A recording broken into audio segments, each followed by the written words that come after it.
Have you ever felt purposeless until a wandering spirit crossed your path? I'm a lorry driver, and my life changed forever on the A85 near Perth. Get ready for a horror story you'll never forget.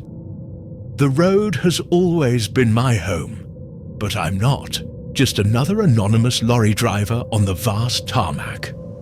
My name is known, although I prefer to remain in the shadows. The fame that once brought me pride is now a distant memory, eclipsed by a tragedy that has left me without purpose. My life fell apart in an instant, and loss has become a constant that I can't escape. Before everything fell apart, I had everything: a respectable career on the roads, a wife who was my partner in everything, and a son who filled my days with joy. I remember the laughter that echoed in our home, and the promises we made to each other. The future looked bright and full of possibilities, but life, in its senseless cruelty, decided that I didn't deserve that happiness. The day my son was born was supposed to be a joyous milestone, but it turned into a nightmare. The complication in labor was sudden and devastating. I was caught between hope and reality. The loss was not just of my son, but of my wife, who fought bravely but eventually succumbed. The pain that followed was unbearable, an emptiness that couldn't be filled. Grief turned to despair, and our once solid union crumbled like sand between our fingers. The love we shared turned into a battlefield, where guilt and sadness became our only companions. After the tragedy, the road became my refuge. The A85, with its breathtaking landscapes and hidden dangers, became my shelter and my prison. I drove not to escape, but to feel a sense of control that I had lost. However, the loneliness became more and more oppressive. The cab of my lorry, once a space of freedom, was now a coffin of memories that I couldn't bury. During my journeys, I would hear stories from other lorry drivers, stories of strange encounters, apparitions that manifested themselves on lonely nights on the roads. At the time, I laughed at these stories, thinking they were just attempts to fill the existential void we all felt.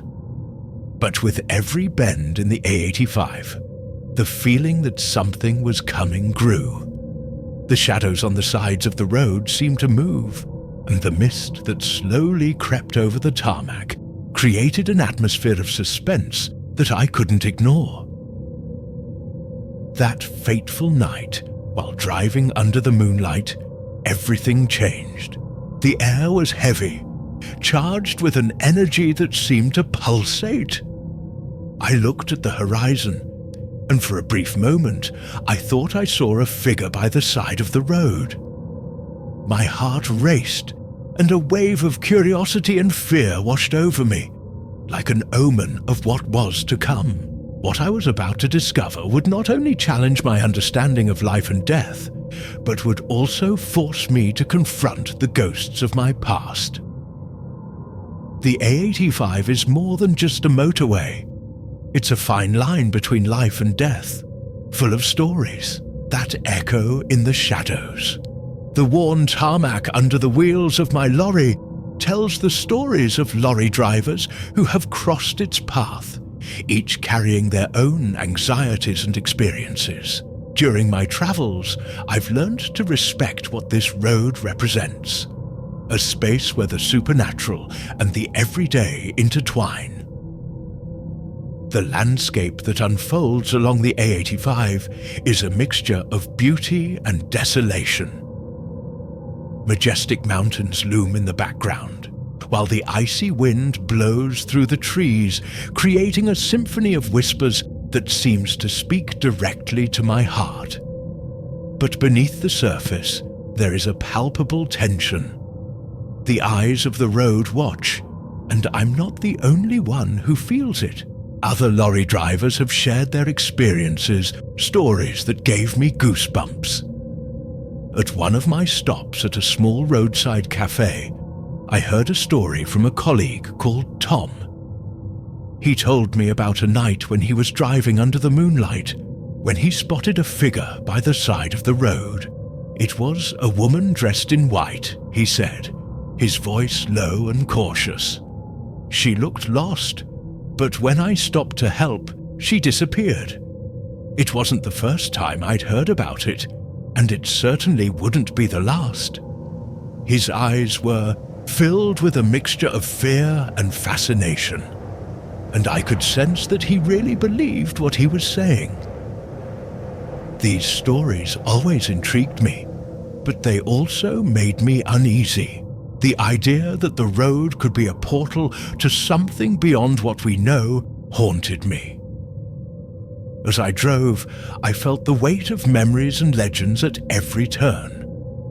The fog that often formed at night seemed to have a life of its own, and the shadows danced around me as if waiting for a moment of weakness. That night, as the darkness closed in around me, a feeling of unease came over me.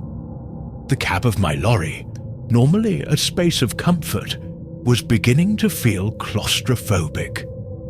I switched on the radio, trying to fill the silence with music, but the stations were strangely muted, as if the world around me was about to collapse into deafening silence.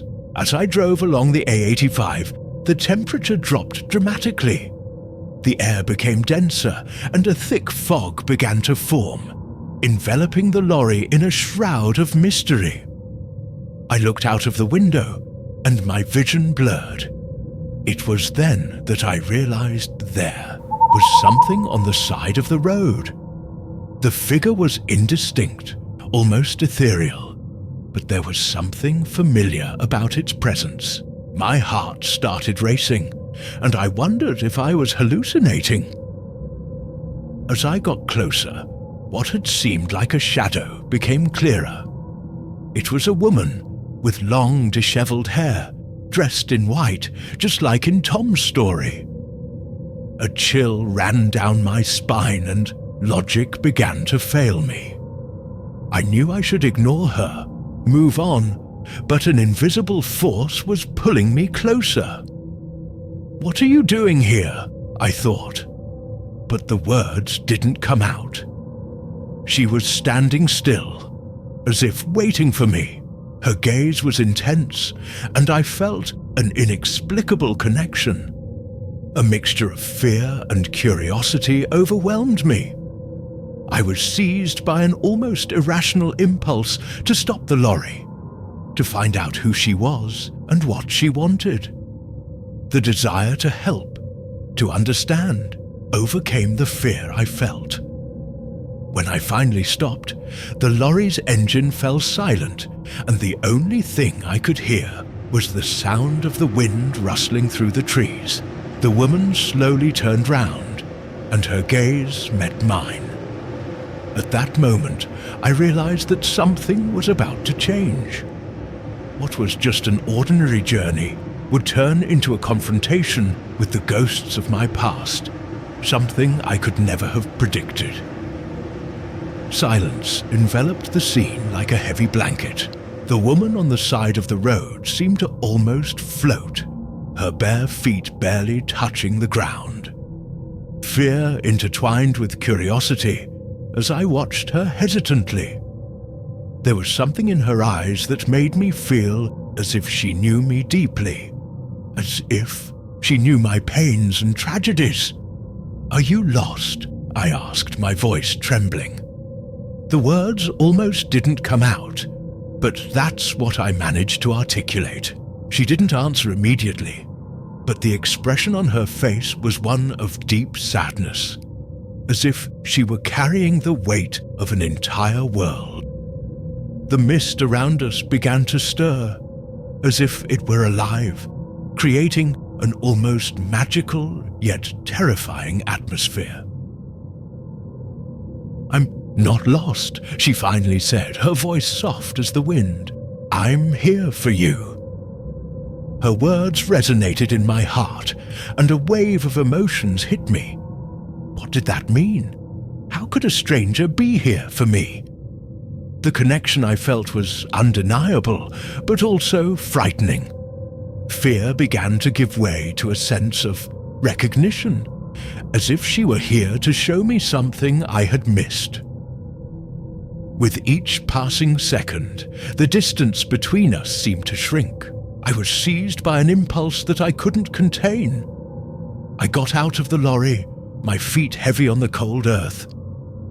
The crowd around us seemed to fall silent, as if the world was holding its breath.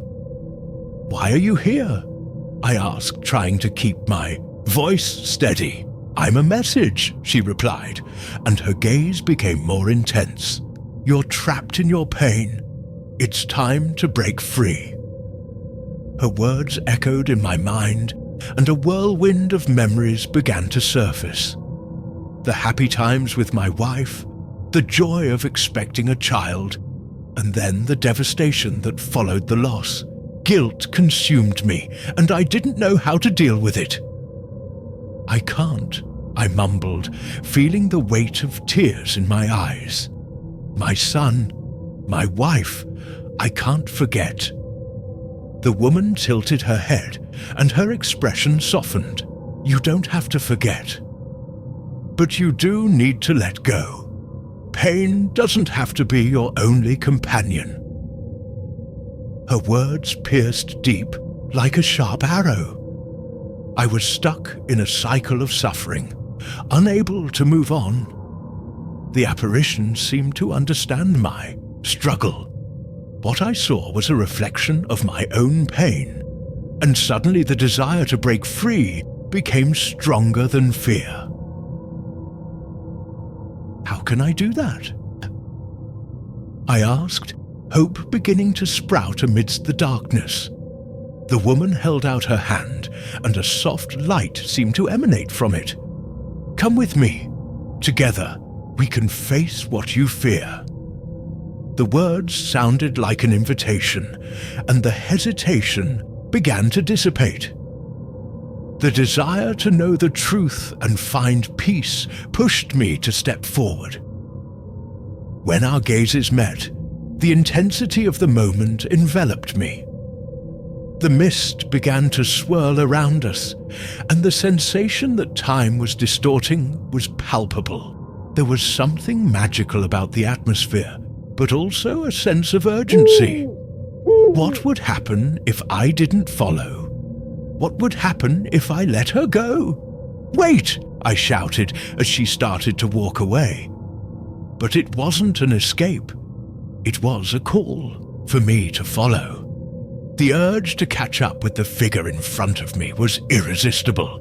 Instinct told me that the answer to the pain I was carrying was there, in the unknown. The woman turned to me, and for a brief moment, I saw the vulnerability in her gaze. "You're not alone," she said, her voice filled with compassion. "We all have our burdens, but the journey is yours. You need to decide if you're ready to leave the past behind." With my heart racing, I knew that this encounter would change everything. I was on the verge of a revelation that could either set me free or bind me even more to the pain. I was about to embark on a journey that would lead me to confront not only the apparition, but also the ghosts that haunted my life. The figure in front of me was beginning to fade into the mist, but the connection I felt still burned brightly.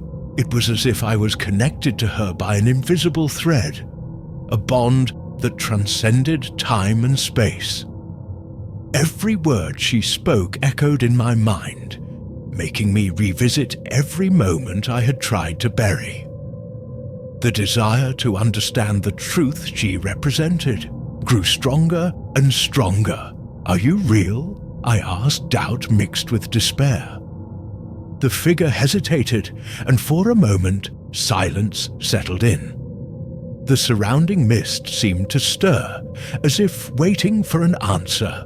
"I'm as real as your memories," she replied, and the sincerity in her voice made my heart soar. "The pain you carry is a shadow that feeds on your sadness. I'm a reflection of it, the manifestation of everything you haven't managed to leave behind." Her words penetrated me like a sharp blade. I was struggling with a past I couldn't change, and the idea that my pain could take physical form was terrifying. Memories of my wife and our son surfaced in my mind. The laughter we shared, the dreams we built together, and the tragedy that destroyed them. The guilt and pain became a burden I could no longer bear. "I need help," I admitted, my voice breaking. "I don't know how to move on. I don't know how to put this behind me." The woman looked at me with an expression of genuine empathy. "Then let's face it together. The journey is long, but you don't have to do it alone." With a gentle gesture, she invited me to follow her. Hesitantly, I took a step forwards, and the mist began to clear, revealing a track covered in dry leaves and broken branches. It was as if the road was transforming, and I was about to embark on a journey that would challenge everything I knew. As we walked, memories began to haunt me. I could see flashes of moments with my wife, her eyes shining with joy as we waited for our child. But these images quickly became distorted, the happiness turning into pain and despair. The feeling that I had failed as a husband and father haunted me like a shadow. "Remember," she said, her voice as soft as the breeze, "don't blame yourself for the pain. What happened was beyond your control. Life is full of uncertainties, and loss is part of that. But you can choose how to deal with it." Her words resonated in my mind, and yet the pain was heavy. With each step, the trail became clearer, but the shadow of the past still hung over me. What I was about to discover could either free me or imprison me even more. The fear of the unknown was mixed with the hope that perhaps I could find peace. "We're almost there," the woman said, encouraging me. "Opening up to pain is the first step towards healing. Face your ghosts and you can finally let them go." With these words, the mist began to dissipate around us, revealing a clearing illuminated by moonlight. The setting was both beautiful and chilling, and I knew I was about to confront something profound. The space seemed to vibrate with energy, as if charged with memories, pain, and hope. The woman turned to me, her eyes shining with a soft light. "What you see here is part of who you are. Don't be afraid to face what is hidden." My heart beat fast, and anticipation mixed with fear. What would I find in this clearing? What did it mean to face my ghosts? The moonlit clearing looked like a sanctuary, but it was also a place of confrontation. The soft light revealed details that had previously been hidden in the darkness. Ancient trees with weathered bark, the smell of damp earth, and the distant sound of a stream. However, the beauty of the scenery couldn't dispel the fear that was building up in my chest. The woman next to me watched with an expectant expression, as if ready to guide me along a path I was hesitant to follow. "You need to look to the past," she said, her voice resonating like a soft melody. "The only way to break free is to face your fears." Her words echoed in my mind, and a sense of inevitability washed over me. There was no turning back as the moon shone brightly, Shadows began to move around me, creating fuzzy shapes that seemed to emerge from the ground. With each movement, a shiver ran down my spine. What was I about to face? I knew I needed to face the pain I had buried so deeply, but what would that mean for me? "Remember what happened," the woman insisted. "Let the memories surface." With a deep sigh, I closed my eyes and let the memories flood my mind. Images of my wife, radiant and full of life, emerged. Her smile, the way her eyes sparkled as we talked about the future. And then the scene changed, and the pain took over. The labor room, the desperation in her eyes as she struggled to bring our son into the world, the screams of the doctors, the sound of the machine monitoring her heartbeat, and finally, absolute silence. The feeling of helplessness was overwhelming. That was the last time I saw the light in her eyes. The weight of guilt solidified, and tears began to stream down my face. "I failed," I mumbled, my voice breaking. "I couldn't save her." The woman next to me approached, putting her hand on my arm. "It's not your fault. Sometimes life is cruel and unfair. Don't carry that weight alone." The shadows around me seemed to dance, taking shape and transforming into familiar figures. Each one was a part of me, a fragment of the pain I had hidden. I recognized the sadness in the faces of my wife and the son I'd never met. They were ghosts that I had fueled with more pain and regret. "You have to let them go," she whispered. "Only then can you find peace." The figures began to approach, and I found myself surrounded by them. The sight was both comforting and terrifying. "I'm here," I said, my voice trembling. "I'm here for you." The shadows became more defined, and one by one they began to speak to me. "We're not here to punish you," the image of my wife said, her voice as soft as a breeze. "We're here to set you free. You need to understand that pain is part of life, but it doesn't have to be your only legacy." "I don't know how," I replied, the feeling of despair growing. "How can I move on?" "Face your fear," the woman repeated, her presence firm and encouraging. "Pain doesn't go away, but you can learn to live with it. Don't let your life be defined by tragedy. Allow yourself to feel, and then free yourself." The atmosphere began to change. The figures began to dissipate, but their words remained. I realized that in order to move on, I needed to accept my past. The pain, the loss, the guilt. It was all part of who I am now, but it didn't have to be everything. The woman in white approached me again. "It's your choice. You can stay, trapped in this cycle of pain, or you can break free. What do you decide?" The weight of the decision hung in the air, and I knew I was at the crossroads. "I choose freedom," I declared, the words forming with renewed clarity. "I no longer want to live trapped in the past." My surroundings began to glow. The mist that had once seemed oppressive was now dissipating, revealing a new light.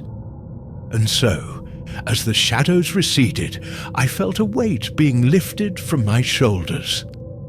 The journey was just beginning, and despite the uncertainty, there was new hope.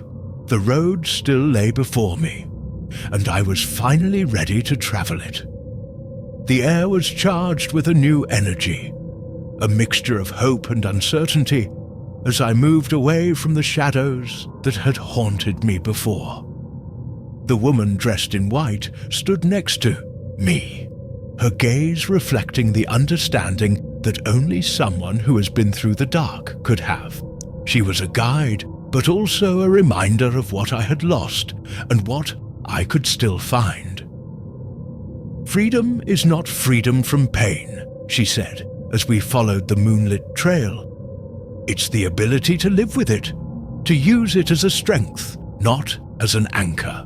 Her words were like a beam of light in the darkness, and I realized that there was still a lot to learn. As we walked, the mist around us began to dissipate completely, revealing the road ahead. It was as if the road was transforming, each step bringing me closer to a new understanding of myself. But there was something else, a sense that we were approaching a climax, a point at which a choice would have to be made. You have to realize that in order to move on, something has to be left behind, she continued. It's not just about your pain. It's also about those you love and have loved. They deserve to be remembered, but they can't be your burden. The idea of sacrifice began to form in my mind. In order to move forward, I would need to release the pain that held me back.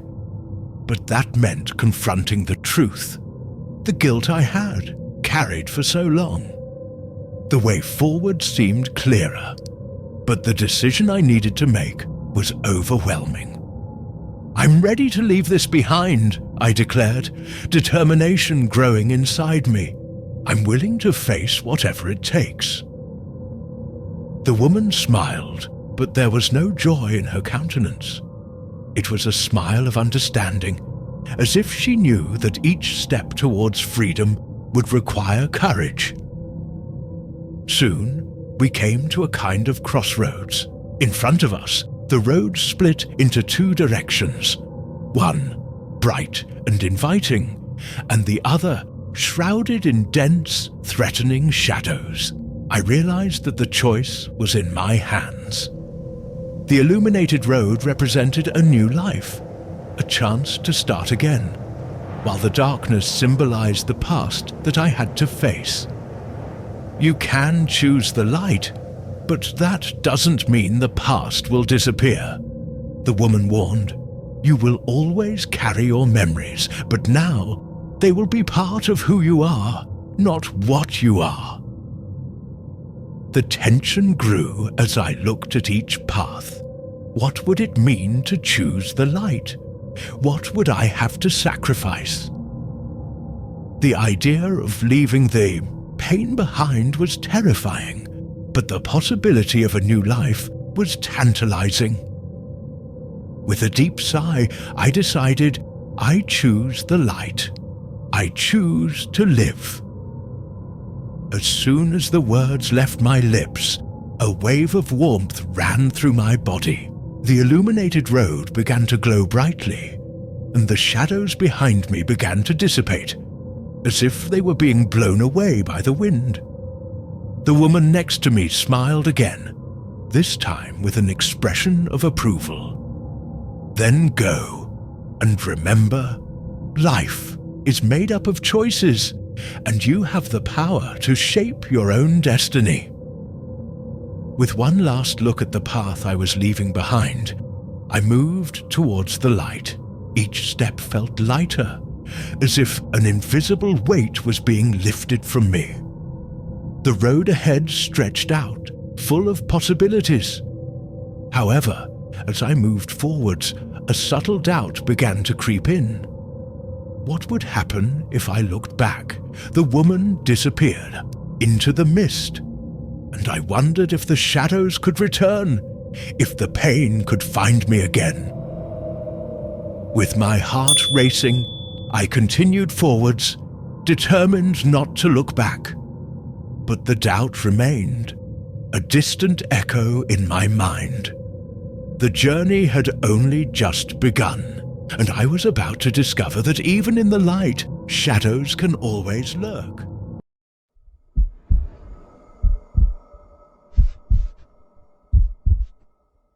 Would you believe me if I told you I saw an apparition on the M62 near Saddleworth Moor? something that made me question everything I know about the supernatural. Prepare yourself for a story that will chill your spine. And if you've ever been through something similarly, don't forget to like and subscribe for more terrifying stories. The M62, one of the UK's main arteries, is more than just a road. For many, it is a symbol of freedom and progress. But for me, the M62 has always been a mixture of striking beauty and a whisper of fear. That night, as I drove under overcast skies, I didn't know I was about to encounter something that would change my perspective forever. The surrounding environment was gloomy, and the fog seemed to slowly creep across the road, creating a shroud of mystery. The car's lights cut through the darkness, but the shadows seemed to move as if they had a life of their own. The silence of the night was disturbing, broken only by the sound of the engine and the rustle of vegetation beside the road. It was an ordinary night for a truck driver, but there was something in the air that made me uneasy. Saddleworth Moor lay beside me, vast and imposing, like a silent keeper of ancient secrets. Legends about the place have always intrigued me. Stories of restless spirits and unexplained disappearances permeated local culture. I had heard tales from other truck drivers, reports of ghostly figures that wandered the road, but I always considered them as mere stories to scare the unwary. However, as he drove, the feeling of being watched began to intensify, and logic began to fail. As I passed a particularly isolated stretch of the M62, a cold sensation ran down my spine. The temperature seemed to have suddenly dropped, and a dense fog began to form. It was as if the moor itself was rising, creating a barrier between me and the outside world. I wasn't just driving anymore. I was navigating uncharted territory. It was then that I saw her. A skeletal figure shrouded in thick fog on the side of the road. My heart raced. I blinked, waiting for the vision to dissipate, but it was there, still, as if it was waiting for me. The face was not discernible, but the feeling of despair and sadness emanated from her. What is happening? I thought, adrenaline coursing through my veins. Whatever it was, it didn't look human. The figure seemed like an echo from the past, a tragic memory that refused to disappear. A pull of fear and curiosity took hold of me, and for a brief moment I considered stopping and confronting what was before me. But the survival instinct prevailed. I accelerated, feeling the car shake beneath me as the figure disappeared into the mist as if it had never been there. However, even as I drove, I couldn't shake the feeling that something was wrong. Fear mixed with adrenaline, creating a storm of emotions that left me uneasy. What had I seen? And what did that mean? The road, which had once seemed familiar, was now a maze of uncertainty, and the M62 had become a place I would never see in the same way again. The figure at the side of the road was not just an apparition, she was an omen. Something told me that the night held more secrets, and I was about to discover the terrifying truth that was hiding in the shadows of the M62.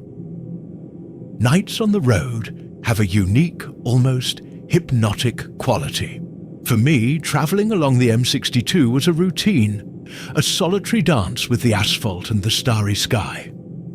The truck, an extension of myself, vibrated gently under the weight of my tired body. I knew every turn, every stop, every cafe along the route, but that night something felt different. a restlessness took over me. Truck drivers are known for their stories, tales that mix with cigarette smoke and the aroma of strong coffee. In the parade cafeteria, looks meet and laughter intertwines with whispers about the supernatural. There was always one who told about the time he saw a spectral figure on the road, or about an unexplained accident that left everyone perplexed. I heard these stories, but most of the time I dismissed them as exaggerations of lonely men trying to make sense of the emptiness of the road. That night, as I drove, memories of past conversations began to echo in my mind. One of my colleagues, a veteran named Gary, had a story that has never left me. He talked about an apparition that appeared to him on a foggy night, something so real it made him stop the truck and question his sanity. Never ignore the signs, he always said. The road has its own guardians. The phrase resounded now, like a warning, as I continued to drive. The clock on the dashboard signaled that it was already past midnight. Fatigue accumulated, but the adrenaline from the previous experience was still pulsing through my veins. I looked to the side, where the moor lay in a blanket of darkness, and the feeling of being watched came over me again. It was as if something was waiting, watching my every move.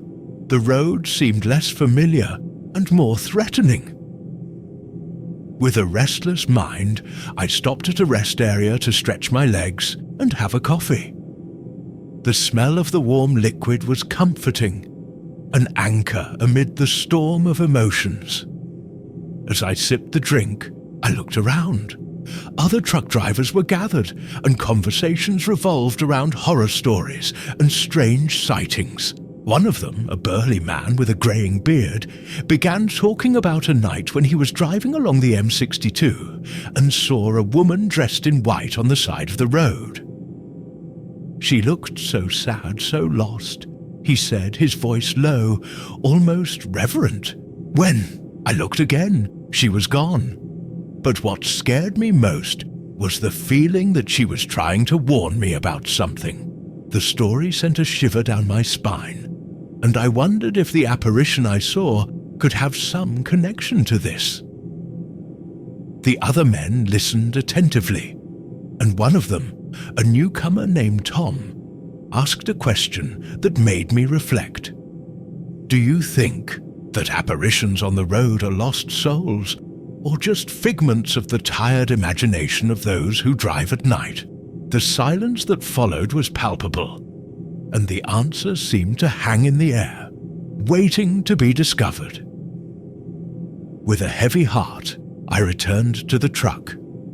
The road was calling me again, but the thought of driving on the M62, especially after what I saw, made me anxious.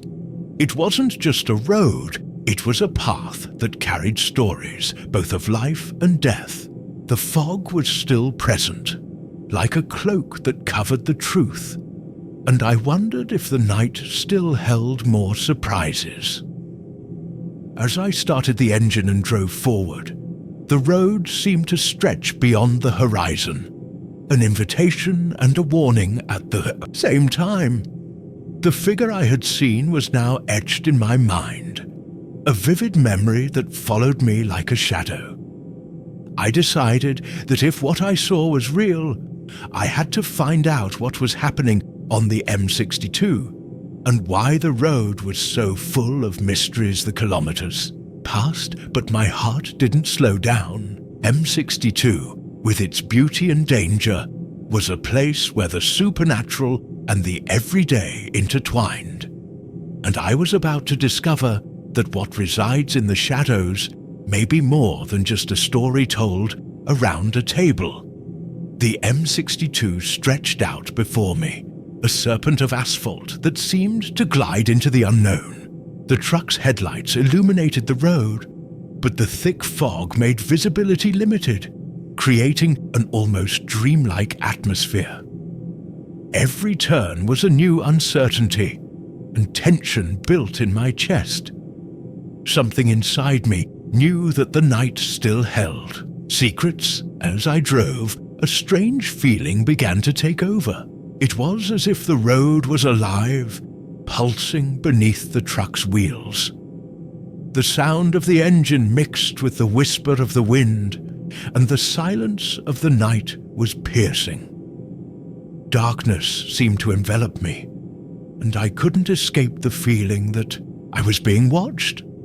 I looked in the rearview mirror, but there was nothing but fog. Then, as I passed through a more secluded area, a shadow appeared on the side of the road. The figure stood still, motionless, half hidden by the fog. My heart raced. The first thing I thought was that it could be an accident, someone needing help. The next instinct was deep fear. What is that? I thought, fighting the urge to speed up and ignore the sight. I stopped the truck, the light from the headlights illuminating the figure. It was a woman, dressed in white, with long, disheveled hair. Her gaze was fixed on me, and even from a distance, I could feel the sadness emanating from her. The chill down my spine intensified, and logic began to fail. I knew there was something supernatural about that encounter. "Are you well?" I asked, voice shaking. The figure didn't respond, but its gaze seemed to be begging for something. It was a mixture of despair and expectation. The silence between us was charged, as if time had stopped. I decided to get out of the truck, my hesitant footsteps echoing on the deserted road. The fog seemed to thicken as I approached. "Do you need help?" I asked again, but the words came out as a whisper. The woman slowly raised her hand, indicating for me to come closer. As I got closer, the atmosphere changed. It was as if the temperature had dropped even further, and the air was thick with a feeling of deep sadness. The woman's expression was fascinating and disturbing. "They don't believe me," she murmured, her voice low and melodious but full of pain. "I'm stuck here." Her words penetrated my mind like a sharp blade. "Pray? What do you mean?" The question slipped out before I could think. She looked at me, and for a moment, I felt like I was looking straight into her soul. "I can't leave. They keep me here." The desperation in his voice made me hesitate. "Who are they?" I asked, trying to understand the situation. The fog around us seemed to stir, as if it were alive, and the feeling of being watched increased. The woman began to walk slowly, gesturing for me to follow her. I was torn between curiosity and fear, but something inside me wanted to understand. She moved with an ethereal grace, as if she were floating above the ground. My heart pounded in my chest as I followed her. The road seemed to transform around us, and shadows danced on the sides. "You can help me," she said, turning to me. "I need you to know the truth about what happened." The urgency in his words made me uneasy. "The truth," I repeated, looking around, trying to process the situation. "Yes, the truth. Many don't believe it, but you've heard the stories. Truck drivers talk about me. I am a legend." The air around me began to thicken, and I realized that I was about to cross a boundary that could not be undone. "I am the woman from M62, she continued, her voice now a distant echo. "And while you're here, I can't rest. You must listen and remember." The weight of her words crushed me. Why should I, a simple truck driver, be chosen to hear her story?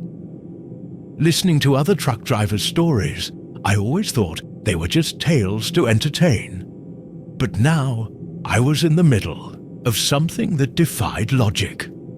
The M62 wasn't just a road, it was a spiritual battlefield where restless souls roamed in search of liberation. Before I could respond, the woman began to disappear into the mist, her form fading like smoke in the wind. "Remember me?" His last words echoed, and I found myself standing there alone, my heart racing and my mind in turmoil. One question stuck in my mind. What did I really see? What was real and what was a figment of my imagination? I looked around, realizing that the road I knew so well was now a maze of uncertainty, where the supernatural and the everyday intertwined inseparably. My mind was spinning as I returned to the truck. What had just happened? The sight of the woman disappearing into the mist was still fresh in my memory. My heart was beating wildly, and a mixture of fear and fascination invaded my being. I needed answers, but what I really wanted was to forget. However, I couldn't just ignore what I saw. Her image, so real and so painful, was imprinted in my mind. Sitting in the driver's seat, I looked at the road in front of me. The moor, now even denser and more threatening, seemed to stare at me. The idea that other truck drivers could also have seen something similar began to ring in my head. What would they have said? What else could be hiding in the shadows of that infamous road? With the engine running smoothly, I decided I needed to stop at one of the rest areas. The yellow light from the lamp illuminated the small space, creating a temporary refuge from the horror he had witnessed. As I sat at the table, the cafeteria was almost empty. Just a few shadows of truck drivers immersed in their own stories. One of the men, a veteran with greying hair and a tired look, noticed that I was restless. "Are you okay, kid?" he asked, leaning across the table. The curiosity in his eyes was clear. I hesitated, thinking about the words I would choose. "I just saw something strange on the road," I finally admitted, voice hesitant. Strange how? His question was direct, and it made me realize he wasn't as skeptical as I'd expected. Other truck drivers began to pay attention, and the atmosphere changed.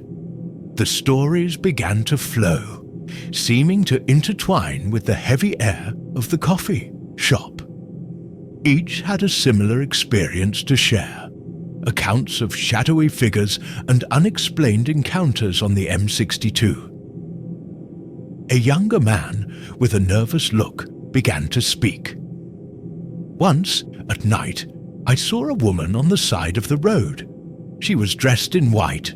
I thought it was an accident victim, but when I got closer, it just disappeared before my eyes. The murmur of agreement went around the table, and the feeling of solidarity and terror mingled. "It's the woman from M62, another said, and the tone of his voice made my stomach turn. She is said to appear to those who are about to face a tragic fate. Some believe she is trying to warn truck drivers." His words echoed in my mind, resonating with the vision I had seen. The idea that I might be in danger became palpable. The other truck driver's eyes were fixed on me now, waiting for me to tell my own story. "I saw her," he said, his voice barely above a whisper. "She was asking for help. She said she was arrested."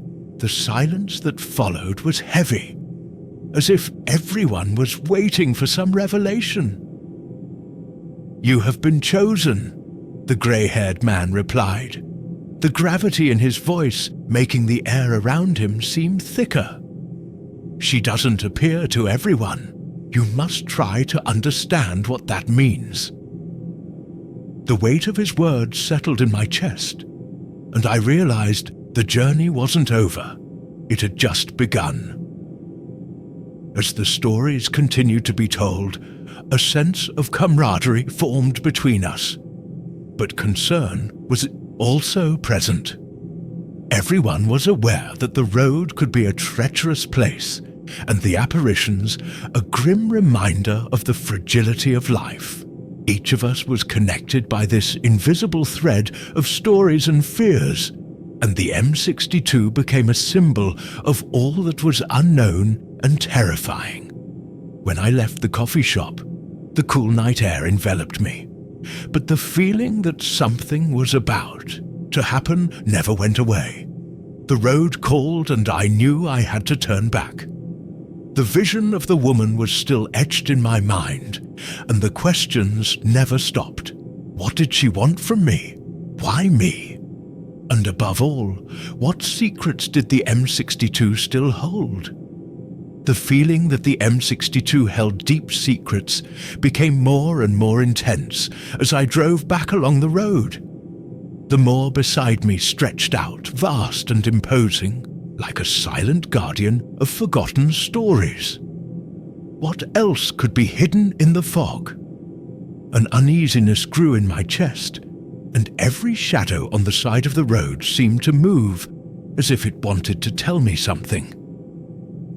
With my mind in turmoil, I began to reflect on the stories I had heard in the cafeteria, the woman dressed in white, the warnings about what could happen to anyone who ignored her.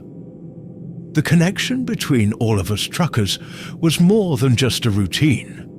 It was a network of shared experiences, a bond that was formed in the midst of fear and loneliness. What I had witnessed that night might not be an isolated event, but part of a larger pattern. The road seemed longer and darker than before.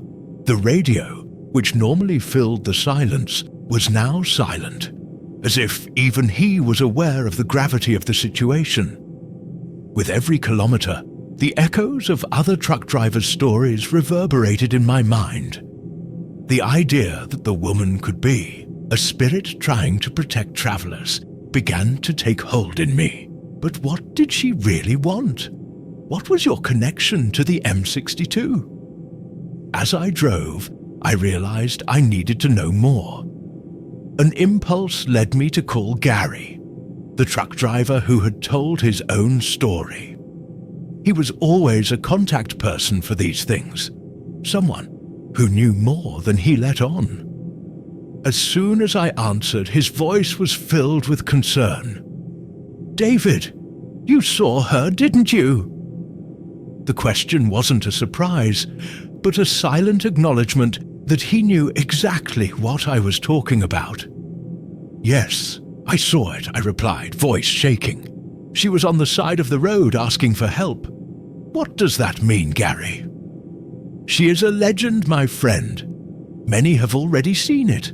Some believe she seeks to avenge his death, while others say she seeks to warn of future dangers. The M62 is a place of tragedy and untold stories," he explained. "The connection is real, and you should be aware of it. You're involved now." His words resonated with me. The idea of being involved made me uneasy. What could happen if I didn't follow my intuition? What if what I had seen was just the beginning?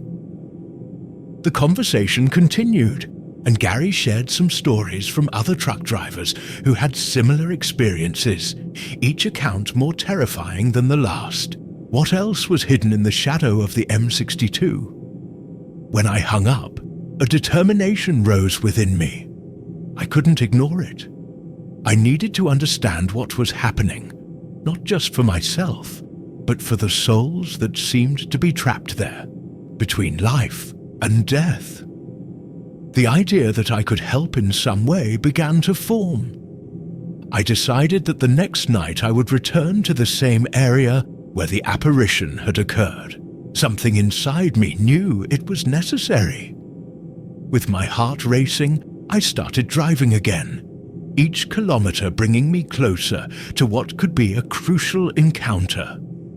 The road, now so familiar, seemed more alive, pulsing with energy and mystery. When I finally reached the area, darkness enveloped everything. The moor seemed to stretch endlessly, and a thick fog began to form again. The air was charged with electricity, and the feeling that something was about to happen grew stronger with every second. I parked the truck in a spot that offered a clear view of the road and took a deep breath to calm my nerves. The wait was agonizing. The silence around me was almost palpable, broken only by the sound of the wind and the occasional rustle of leaves. What was I waiting for?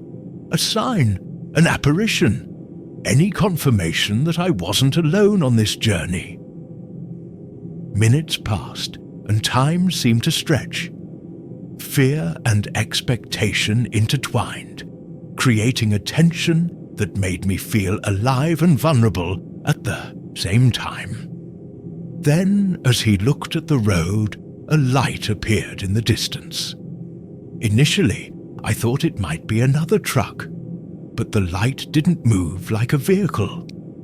It was a soft, almost ethereal light, as if it was floating. The heart raced, and the familiar figure began to form in the mist. The woman dressed in white was there, closer than ever. The desperation and sadness in her eyes were palpable, and I knew this was my opportunity to understand what she wanted. I stood up slowly, feeling that the decisive moment had arrived. The glow of the figure in front of me illuminated the surrounding fog, creating an otherworldly halo that seemed to instill both fear and deep compassion. The white-robed woman was closer now, and her eyes, which had previously seemed distant and empty, were filled with a palpable longing. Every step I took toward her was a step into the unknown, but an invisible force drew me in, as if I were being guided by a destiny I couldn't understand. "You came," she whispered, her voice a soft echo that mingled with the wind. "Finally, someone who can listen." Her words pierced the night, and the weight of responsibility began to bear down on me. "What do you need from me?" I asked, my voice choked with emotion. The scene was surreal, and the reality of being in front of this ethereal figure made me question whether I was dreaming or if I had truly crossed a line. "I'm caught between worlds, David. Something stops me from moving forward," she explained, the sadness in her voice turning into a whine. "I need you to know the truth about what happened here. Only then can I rest." The story began to unfold before me, and the connection to the past became clear. She was a woman who had lost her life in a tragic accident on the M62. Her memories still clinging to the road like a shadow that cannot break free. What surprised me most was the revelation that in life she had been a truck driver, just like me, and her soul remained at the mercy of the tragedies that happened on the road. "I have seen many like you, men and women who believe they are alone," she continued, her penetrating gaze fixed on me. "But we are all connected by this road, by our stories and struggles. If you can tell me what happened, if you can give voice to what I'm saying, maybe I can finally find peace." The idea of telling her story made me hesitate. It was a sacrifice that required courage and vulnerability. Was I willing to expose myself to ridicule, to be seen as someone who believed in ghosts and legends? But as I looked at it, I realized it wasn't just about me. It was about giving closure to a soul who didn't deserve to continue wandering the night. "I will do it," I declared, determination rising within me. "I will tell your story. I won't let you be forgotten." A soft smile formed on her lips, and the fog around her began to slowly dissipate. "Thank you," she said, and the gratitude in her voice was almost palpable. "Now, I can go." As I watched the figure fade into the fog, a wave of relief and sadness washed over me. The M62, which once seemed like an ordinary road, was now a sacred place, a space where lives intersected and stories were eternally intertwined. What I had witnessed that night transcended fear. It was a human connection that defied time. I drove back home with a heavy but light heart at the same time. I knew that what I had seen and experienced needed to be shared. When I arrived at the bus stop's cafeteria, all eyes turned to me, and with a firm voice, I began to tell the story of the woman dressed in white, the truck driver who found no rest. The silence that followed was profound, and at the end of my narrative, I realized that by sharing their pains and joys, I'd not only given a voice to a lost soul, but also created a bond with those around me. The road, the M62, was no longer just a path for me. It was a reminder that we are all interconnected in our experiences, in our fears and hopes.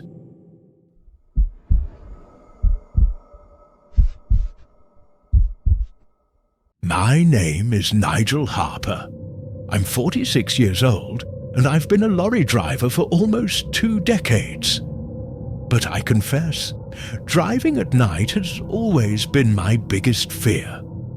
It's not just because of the stories you hear around. Those legends of cursed roads, headlights that appear out of nowhere, figures on the side of the road. It's the silence. That oppressive silence that makes you feel you're not alone, even when you should be. For me, driving at night was like walking a tightrope, knowing that any wind could throw me into the abyss. It was a Friday when I received the load. A simple load from Peterborough to Norwich, cutting across the A47. The problem? The customer was late, and I couldn't get on the road until around 9 in the evening. The sky was already dark, and a heavy mist was settling in, swallowing up the fields and turning the road into a tunnel of shadows. It was as if the world had disappeared, leaving only that endless strip of tarmac in front of me. I tried to distract myself with the radio, but the signal fluctuated. An old station was playing songs from the 80s, followed by strange static noises that gave me goosebumps. I adjusted the volume, but that only made it worse. In between songs, a faint voice whispered words I couldn't understand. I switched to another station, but the discomfort had already set in. The A47 has a reputation. Ask any long-distance driver in the UK and they'll tell you stories of ghostly headlights, of roadside figures that disappear as you approach. I've always considered these stories to be just the exaggerations of someone who spends a lot of time alone. But that night, something seemed different. As I drove, I noticed that the streetlights along the road were beginning to fail, one by one. They went out behind me, as if someone was following me and cutting the power as I went. I gripped the steering wheel, my sweaty fingers slipping on the leather. Each kilometre seemed longer than the last, and the feeling of being watched only increased. I stopped on the hard shoulder to try and calm down. I lit a cigarette and stared into the darkness around me. There was no sound except for the distant rustling of some nocturnal animal. But suddenly, I heard something different. Footsteps. Slow, dragging footsteps, as if someone was walking, barefoot by the side of the road. "Who's there?" I shouted, my voice shaking more than I would have liked. But there was no reply, just the sound of footsteps getting closer and closer. I got back into the lorry, locking the doors and accelerating before my mind could process what was happening. But the worst was yet to come. In the rearview mirror, I noticed something that chilled my blood. A figure was moving in the middle of the road, in the opposite direction. It was an elderly woman with disheveled hair and an old, dirty robe. Her arms hung by her sides as if they were lifeless, but her eyes, they glowed. 2 points of light, like dim lanterns piercing the darkness. I shifted into gear and accelerated. Whatever it was, I didn't want to find out. But when I looked again, it was gone. I finished that stretch of the A47 with trembling hands and a racing heart. I still had hours of driving ahead of me, but I already knew that tonight would be different. Something was wrong. Something was lurking. The lorry's engine roared in the night, but it seemed weak under the oppressive weight of the surrounding darkness. The feeling of being watched didn't go away, not even when I reached a busier stretch of the A47. A few cars drove past, but strangely, they were all going in the opposite direction, as if something was keeping them away from the route. On the dashboard, the clock read 22:45. Every minute seemed longer, and tiredness began to weigh on me. I decided to stop at a small petrol station that I always spotted on the route. But when I got there, something was different. The place seemed abandoned. The lights were flashing intermittently, and the pumps were covered in a thin layer of dust, as if no one had been there in weeks. I decided to carry on. The discomfort was almost unbearable, but at the same time I couldn't shake the feeling that something terrible would happen if I stood there too long. Then I saw her again, the woman. She was standing motionless on the roadside. This time, her bright eyes were not fixed on me, but on the horizon. The headlight revealed details I hadn't noticed before. Her skin was pale as wax, and her hands were covered in something dark. Blood, perhaps. I don't know what made me slow down, but by the time I realized, I had almost stopped the truck. It was at that moment that she turned round, slowly, as if she had all the time in the world, her eyes locked onto mine. I can't explain what I felt. It wasn't just fear. It was as if my whole life was being sucked into that gaze. I sped up, my heart hammering in my chest, and tried to rationalize. It must just be a lost person, or someone playing a trick, I repeated to myself, even though I knew it wasn't true. Her presence was wrong, as if the world itself rejected her existence. As I drove along the road, I began to hear sounds inside the cab. Not mechanical noises, but something more human. It was a murmur, low and unintelligible, like a voice whispering directly into my ear. I looked round, but I was alone. The murmur soon turned into a low, hoarse laugh. My blood ran cold, and a shiver ran down my spine. I looked in the rearview mirror, and there she was, inside the lorry, sitting in the passenger seat. I almost lost control. I pulled on the steering wheel. The lorry swerved dangerously, and I only managed to regain control after a few seconds that seemed like an eternity. When I looked again, the seat was empty, but the smell remained. A strong, nauseating odor of something burnt. The feeling of immediate danger grew. Something was with me, something that shouldn't have been there. I began to pray, asking for protection, but the words came out disjointed, stumbling over each other. I'm not a religious man, but at that moment I would have done anything to escape. Minutes later, something even worse happened. The radio, which had been switched off since the initial static, switched itself on. A female voice whispered my name repeatedly. Nigel! Nigel! Ichdo! Enshusu. It was the same voice I'd heard before. She was playing with me, and I knew it. There's no way to describe the sensation of being trapped inside your own lorry. Feeling that something invisible and malevolent is occupying the space next to you. Even without seeing it directly, I knew it was still there. It was as if the air around me was contaminated, too heavy to breathe. I continued driving, my fingers firm on the steering wheel, even though my hands were shaking. Every bend in the road seemed more dangerous, as if the route itself was trying to swallow me up. The headlights barely made it through the fog that had appeared out of nowhere, covering the tarmac like a shroud. The radio came back to life again, but this time it wasn't a voice.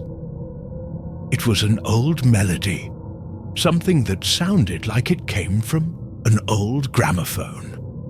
An out-of-tune piano played a funeral dirge that made my skin crawl. The sound seeped into me, each note hitting my chest like a stone. Then the lights in the cabin flickered. Something moved at the edge of my vision. I didn't look immediately for fear of confirming what my instincts already knew, but eventually curiosity, or insanity, won out. Slowly, I turned my head. There she was, sitting in the passenger seat again. This time, her face was even clearer under the intermittent glare of the lights.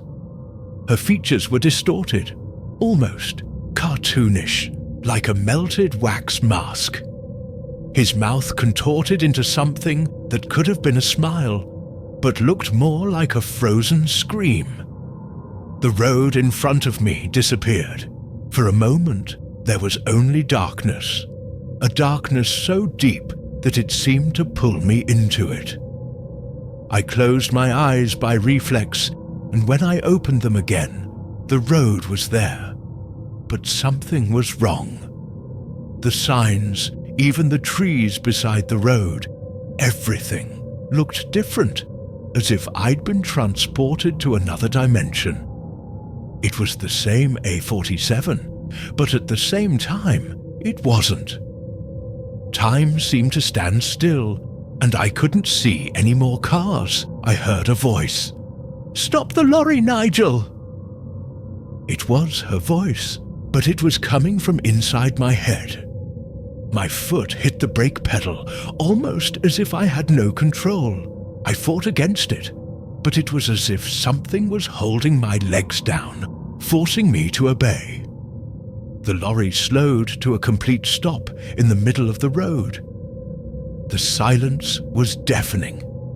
Even the engine switched off, leaving me in the company of something that shouldn't exist. It rose from the passenger seat and, before I could react, disappeared. There was no sudden movement or sound. She was simply no longer there. But the sensation of her presence didn't diminish. In fact, it grew stronger. I looked around, searching for any sign of normality, but the fog seemed thicker. Suddenly, the lorry began to sway, as if something was climbing up its side. I felt its weight on the roof, each step echoing over my head. Then the driver's door started to open by itself. What would you do at that moment? Have you ever felt like your whole world was about to fall apart? Let us know in the comments what you would do in my place. When the door opened, the night chill hit me like a punch. It was as if the wind was carrying something more than just damp. It carried a whisper, a low, distorted voice, almost indistinguishable from the sound of leaves rustling in the mist. My hands tried to grip the door, but it was useless. It opened with a force that wasn't human, almost throwing me out. On the ground outside, I saw marks that looked like footprints, but they didn't resemble those of any creature I knew. The prints looked like hands, as if long, bony fingers were crawling across the tarmac.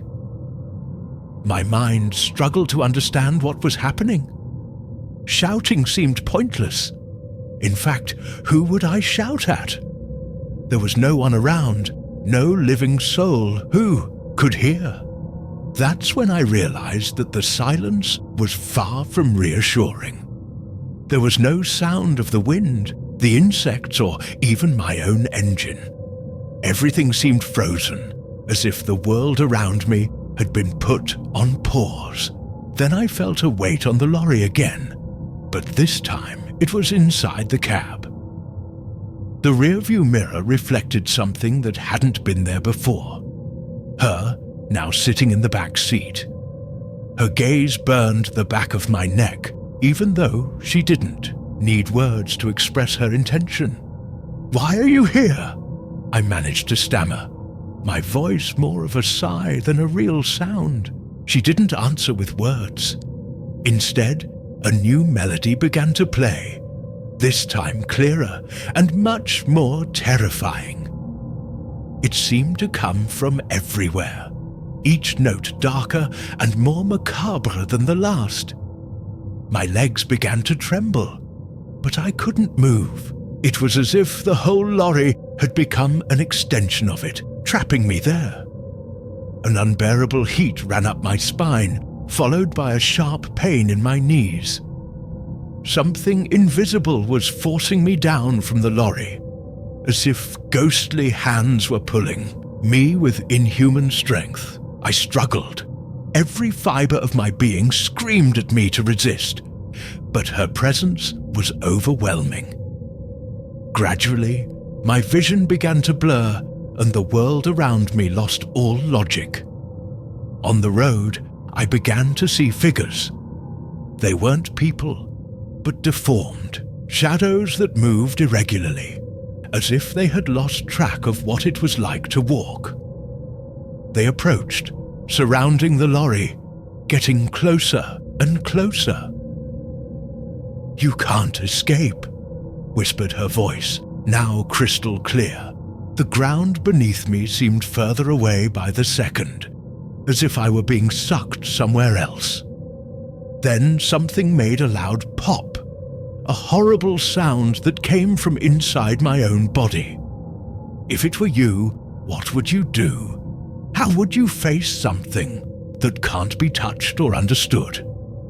I want to hear your thoughts in the comments, because at that moment I just wanted to wake up from this nightmare. The road disappeared. Not literally, of course, but everything in front of me dissolved into a vacuum of darkness. It was as if the world had decided that I should no longer be part of it. I felt the invisible force pulling me out of the lorry, and before I could resist, my legs failed me. I collapsed on the cold, damp ground. I tried to get up, but something was holding me down. A crushing weight that didn't come from anything visible. The silence outside was deadlier than any sound I'd ever heard, as if the very air was against me. It was then that the shadows began to materialize. One by one, they emerged from the sides of the road, deformed, as if they had been molded by clumsy hands. The old woman was among them, and the smile that had once seemed mocking was now a black hole of cruelty. She held out her hand, and I felt something more terrible than pain. It was an invasion, a shattering of everything I believed to be real. My mind was invaded by images of places I had never seen, but which seemed loaded with memories. An old cemetery with gravestones so worn that they looked like they were about to collapse. An abandoned house full of dust-covered furniture and echoes of lives that no longer exist. And finally, the image of a body hanging from a tree, swaying slowly in the evening breeze. "You've taken something that doesn't belong to you," she muttered, her voice reverberating like muffled thunder. I didn't know what she meant. It was as if I was on trial for a crime I never committed. But that mattered little to her. My body began to throb, and the pain in my legs became unbearable. I looked down and saw something I'll never forget. My legs were disappearing, melting like wax exposed to a flame. It was such a surreal sensation that for a moment I thought I was dreaming. But the smell, that horrible smell of burning flesh, was undeniably real. I tried to scream, but my voice seemed to have been stolen. She came closer, her eyes burning like two small black suns, and said something that sounded like a final sentence. "You will not walk among the living again, not with these legs." When the pain reached its peak, I fainted. I don't know how long I was unconscious for, but what happened next was even more terrifying. When I regained consciousness, I was back in my lorry, but something was wrong. My legs weren't responding. I looked down and the sight was like a punch in the stomach. They were there, but they were different, made of something other than flesh. They looked like they were carved out of old wood, creaking with every movement. This was her punishment, a reminder that I had crossed the line. But to this day, I don't know which line it was. What would you do if you had to carry such a curse? I want to know if there's anyone who could survive it without losing their sanity. The sound of the lorry's wheels echoed on the empty road, but something was different. I was no longer in control. My hands gripped the steering wheel out of pure instinct, but my mind was elsewhere, filled with images and sensations that made no sense. The old woman didn't disappear completely. With every reflection in the rearview mirror, her figure appeared, motionless, watching. It was as if she was waiting for something, a confirmation that her purpose had been fulfilled. When I tried to look directly behind me, however, all I found was the emptiness of the cab. At the same time, my feet, or what was left of them, felt heavier than lead. The wood creaked with a low, constant sound, a cruel reminder that nothing would ever be the same again. Every attempt to move was a struggle against something invisible, but immensely powerful. I knew I had to stop the lorry, but the brakes seemed further away than ever, an unreachable mirage. As I drove, the road began to change. The streetlights flickered and failed, leaving long stretches plunged into darkness. A thick fog came out of nowhere, swallowing up everything around me. That's when the old woman spoke again. Not with words, but with an overwhelming presence that made my head throb. The message was clear. I had crossed an invisible line, and my punishment was just beginning. My vision began to fail. The road now looked like an endless corridor of twisted trees whose shadows seemed to extend into the lorry. Every sound, the engine, the wind, even my breathing, seemed distorted, as if it were coming from another world. Finally, the lorry stopped, but not because I wanted it to. It was as if it had given up on itself, exhaling one last metallic sigh before it died.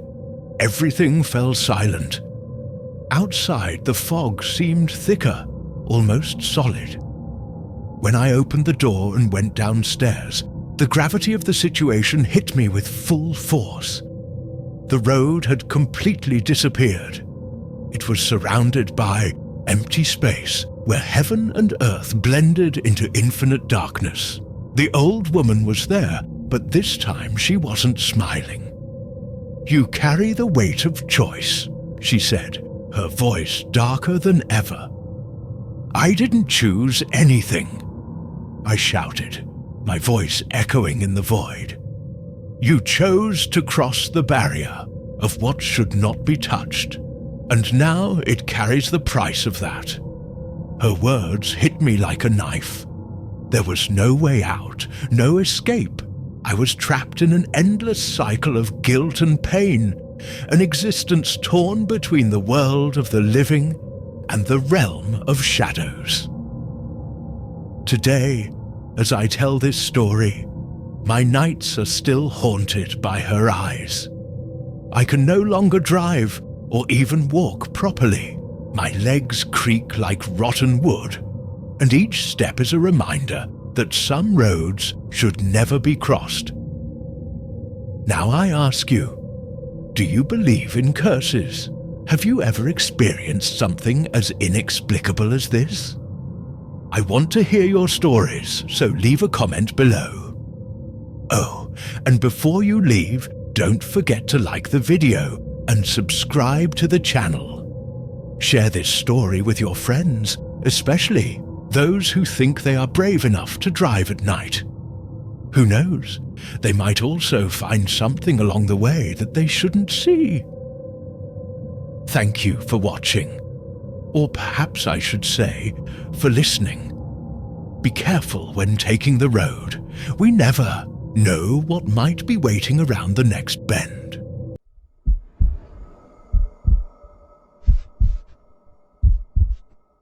Have you ever wondered what lies beyond the fog on the Lake District's roads? I found out. And since that night on the A592, I've never been the same. My name is James Blackwood, and for 15 years I was a lorry driver on the routes that cut through the Lake District. This was to be my last delivery before retirement, a load from Kendal to Penrith. The A592 was my usual route, winding alongside Lake Ullswater. It was a typical October evening in Cumbria. The dense fog hugged my lorry like an icy shroud, and the fine rain turned the tarmac into a black mirror. The radio only picked up static, something common in that region. But that night, it seemed different. Between the squeaks, he swore he heard old voices singing in a language he didn't recognize. It was past midnight when I spotted something on the side of the road, a figure wearing a traditional Herdwick woolen coat, the typical sheep of the region. I slowed down, thinking it was a local farmer in need of help. My mistake. The figure raised its head, and my blood ran cold. Where there should have been a face, there were only shadows and two greenish points of light. I instinctively slammed on the brakes, and the lorry skidded on the wet tarmac. Before I continue this terrifying part of the story, I must warn you. What happened near the waters of Ullswater that night defies any rational explanation. After braking sharply, my lorry got stuck on the A592. The fog had become so thick that I could barely see over the bonnet. The silence was deafening. Not even the usual nighttime sounds of the Lake District could be heard. I grabbed my torch and, against every survival instinct, went out to see if I'd hit that thing. The air was freezing, colder than normal for October, and each breath formed a dense cloud in front of me. That's when I heard it. a low chant, almost a wail, coming from the direction of the lake. It wasn't English or any modern language. It sounded like something ancient, perhaps Cumbrian, the dead language that the ancient inhabitants of this region spoke.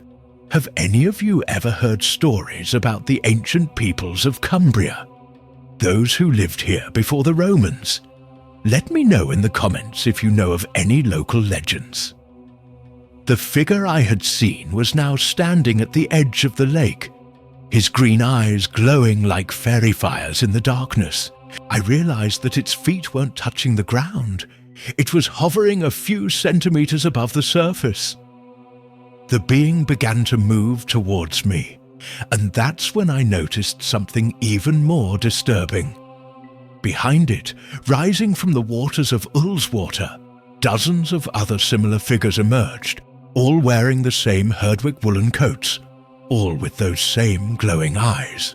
If you're watching this at night, I suggest turning the lights on now. I tried to run back to the lorry, but my feet seemed stuck to the tarmac. The singing got louder, and with horror, I realized that I was beginning to understand the words. Something about the old shepherds and a harvest of lost souls. I need to make a warning. What I'm about to reveal now about that night on the A592 has completely changed my view of the ancient legends of Cumbria. Paralyzed in the middle of the road, I watched the spectral figures approach. The air grew colder with every step they took, and a strong smell of wet wool and ancient peat invaded my nostrils. The lead shepherd, the one I had seen first, was now less than 3 meters away from me. If you know the old stories of the Cumbrian shepherds who disappeared into the mists, leave A in the comments. It was then that he spoke, his voice sounding like stones being dragged along the bottom of a lake. James Blackwood, we've been watching you for 15 years, every night, crossing our sacred land with your lorry. It's time to join the herd. My blood ran cold when I heard my name. How did that thing know who I was? The other figures formed a circle around me, their Herdwick woolen coats dripping black water that wasn't from the lake. Have you ever felt that something was watching you when you traveled at night? Share your experiences. I then discovered the terrifying truth. For centuries, the ancient shepherds of Cumbria had made a pact with something in the depths of Ullswater. In exchange for protection for their flocks, they offered sacrifices, lonely travelers crossing their lands. The leader stretched out his shadowy hand towards me. Through his spectral form, I could see ancient ritual markings on his skin, symbols that seemed to predate the Romans, the Saxons, perhaps even the Druids. But the real horror wasn't what they wanted to do to me. It was what they had already done to all the other missing drivers over the years. The circle of spectral shepherds drew ever tighter around me. Their voices were now an ancient chorus, and through their translucent forms, I could see other figures emerging from the depths of Ullswater. Drivers, travellers, all those who had disappeared on the A592 over the centuries. The leader of the shepherds then revealed something in his hands. An ancient shepherd's staff made of black wood, covered with runes that seemed to pulse with a greenish light. All who cross our lands must pay the toll, he said. But you, James Blackwood, have a different choice. As he spoke, the waters of the lake began to bubble, and something huge moved in the depths. The reflection of the moon on the surface momentarily revealed an ancient form. Something that shouldn't exist in this world. A creature that the ancient shepherds of Cumbria had made a pact with millennia ago. You can join our eternal flock, continued the spectral shepherd, or you can become one of us, a guardian of the ancient roads. Your experience as a lorry driver, you know every bend, every shadow of this region. You'd be an excellent shepherd of lost souls. It was then that I realized why I had been chosen. 15 years on Lake District roads was no coincidence. They had been watching me, testing me, preparing me for this moment. The staff was extended towards me, and in that instant, I made my decision. I grabbed the ancient object, and excruciating pain coursed through my body. I felt the chill of death, the weight of centuries of history, and something else. A primal power that the ancient shepherds of Cumbria knew well. When the transformation was over, I was no longer just James Blackwood, the lorry driver. I had become something more, a guardian of the old roads, a shepherd of lost souls. My lorry remains abandoned on the A592 to this day, and I'm part of the mist now. So if you're ever driving along the A592 at night and spot through the Mr. Figure wearing a Herdwick woolen coat, remember, it's not just a lost shepherd in need of help. It's one of the ancient guardians collecting his toll on Cumbria's dark roads. And if you hear an ancient song coming from the loch or see greenish lights in the mist, keep driving and don't look back. Because now you know, some of us never really leave the roads, we just change the way we travel them. As for me, I'm here, in the shadows between the worlds, keeping the secrets of Cumbria's ancient roads. And sometimes, on the darkest nights, when the mist descends on the Lake District, I can still be seen, with my black staff and glowing eyes, shepherding lost souls to their final destination in the depths of Ullswater. This is my story, my confession, my legacy.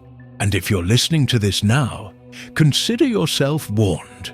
Not all lorry drivers' stories are just stories, and not all the shepherds on Cumbria's roads are really alive. I've asked a medium to pass on my story, as from where I am the lights don't reach. Here there is only lamentation and pain, sadness and regret. Thank you all for listening to my story.